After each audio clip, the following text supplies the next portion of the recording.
Welcome back to the deep dive. So today we're looking at a shift that, well, it feels like it's been coming for a very long time. The great convergence. Exactly. The moment where all the video projectors and screens stops being its own separate thing and just gets completely absorbed by IT. It's inevitable, really. The network pulls everything in. Eventually, it all just becomes data packets. And the device we're using to look at this trend today is the Kramer KDS-SW3-EN7. Which is a bit of a mouthful. It is, yeah. Yeah. But it's an AVoIP auto-switch encoder. So let's just break that down. AVoIP is AV over IP. We're moving away from those big, heavy HDMI cables. That's the whole mission. You're taking high-resolution video, chopping it into data, and sending it over standard network cables. You know, the same copper Ethernet that goes to your desk phone. And that solves the #1 problem with any big install, which is distance. HDMI just doesn't go very far. No, it has a very short leash before the signal starts to degrade. With this Kramer unit, your limit is basically the size of your building's network. And what's interesting about this specific box is how it's designed to be used. It's not something hidden in a rack. No, it's an edge device. It's meant to sit right there on a conference table or at a classroom podium. Looking at the ports, you can tell they know who's using it. It has the 2 HDMI inputs, which you'd expect, but it's the USB-C that really caught my attention. Oh, that's absolutely vital now. It has to be. I mean, in any bring-your-own-device situation, like a university or a boardroom, if you don't have native USB-C, you're just creating a mess of adapters.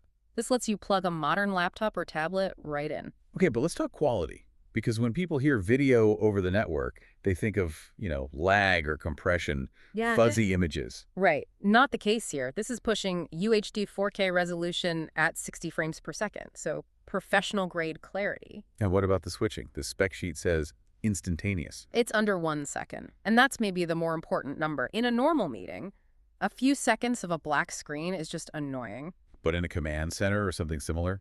Unacceptable. A delay like that is a critical failure. You need to be able to snap between video feeds instantly. So we've got the quality, we have the speed. But I think the real story here, the thing that actually impacts the budget, is what's happening inside the walls. Or rather, what isn't happening. The infrastructure savings, that's the big one. Yeah.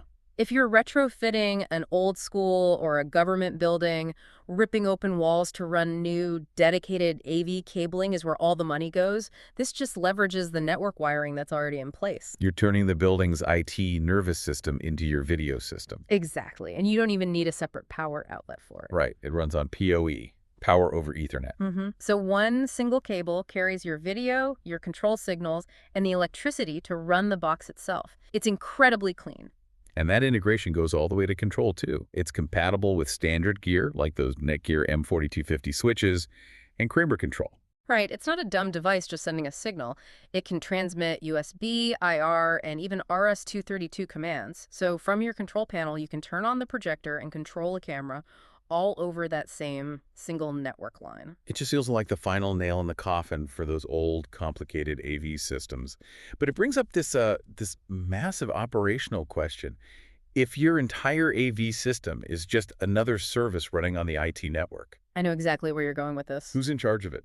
Does the AV department just disappear? That is the big question right now. The line between the AV technician and the network administrator is blurring to the point of vanishing.